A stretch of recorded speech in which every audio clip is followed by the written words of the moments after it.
करीब 160 मिलियन सालों तक धरती पर राज करने के बाद जब डायनासोर अपनी अंत की ओर बढ़ रहे थे तो सत्ता जिसके हाथ में आई वे थे मैमल्स।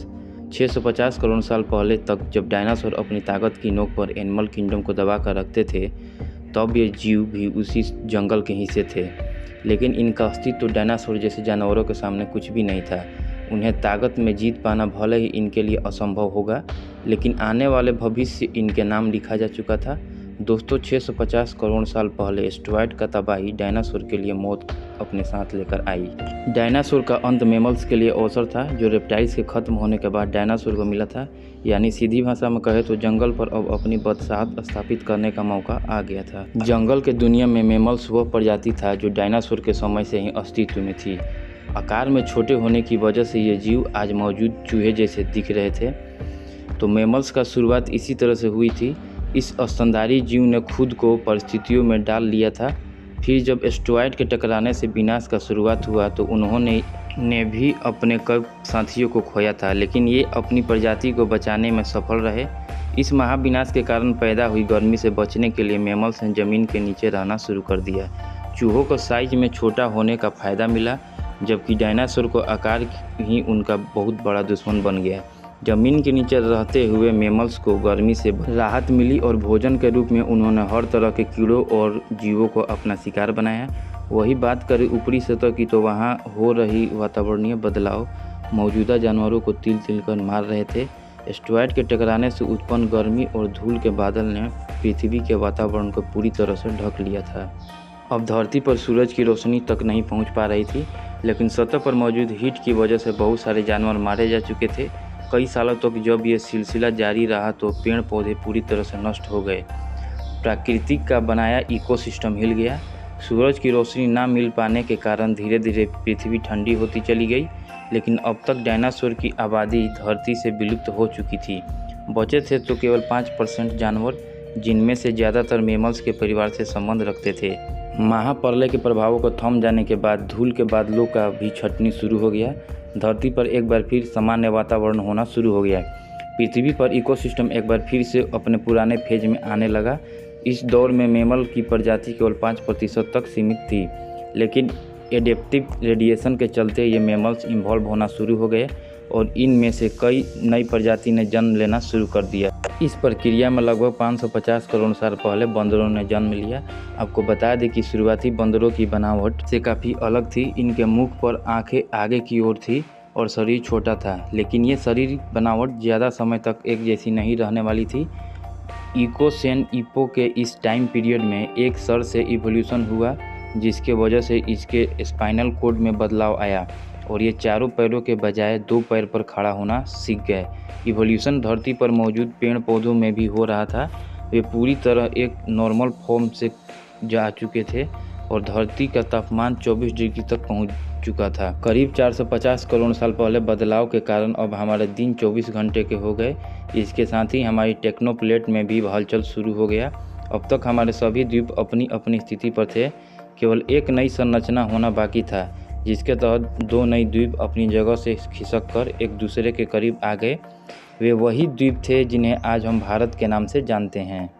भारत ने अफ्रीका से अलग होकर एशिया तक पहुंचने में कई लाखों करोड़ साल लगाया। ऐसे में जब यह टेक्नोप्लेट एशिया से जाकर मिले तो हिमालय रेंज का निर्माण हुआ। इस निर्माण में कई ऐसी श्रृंखलाएँ विकसित हुई जिसके चलते उत्तर में भारत के भौगोलिक स्थिति बदल गई। इसके साथ ही मौसम के पैटर्न में बदलाव आया। इस टकराव के चलते दुनिया के सबसे बड़े माउंटेन माउंट एवरेस्ट का भी निर्माण हुआ और इसके निर्माण के साथ ही ये तय हो गया कि आने वाले भविष्य में भारत में कई बड़े नदियों का निर्माण होने वाला है, जो इस पूरे द्वीप के फॉर्मेशन करने वाला था। खैर, जहाँ एक तरफ धरती के द्वीप में विनाश शुरू हो चुका था, दूसरी तरफ इवोल्यूशन की होड़ में जानवर भी अपने आप को काफ़ी हद तक बदल रहे थे।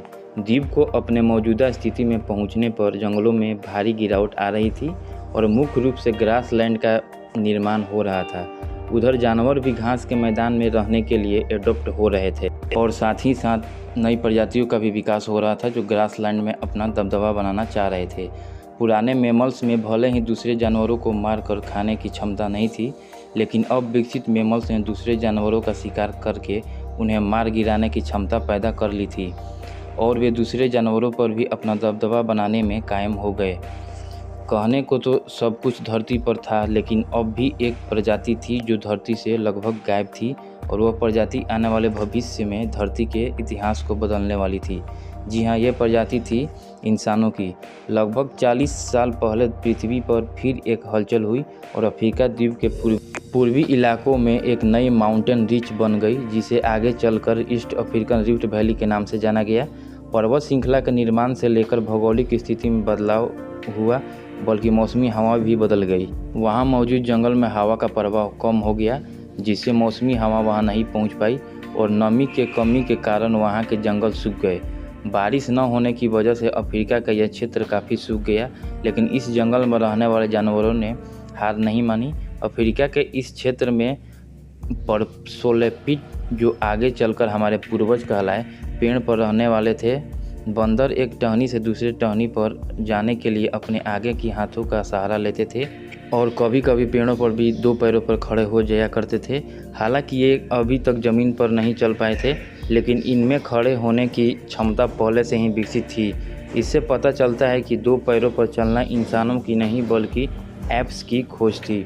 फर्क सिर्फ इतना था कि एप्स केवल पेड़ों पर रहता था, लेकिन जलवायु परिवर्तन के चलते जब ये ज़मीन पर उतरने वाले थे तो इनमें से कई प्रजातियां चिंपैंजी के रूप में विकसित हुई, तो कुछ इंसान बनकर विकसित हो गए।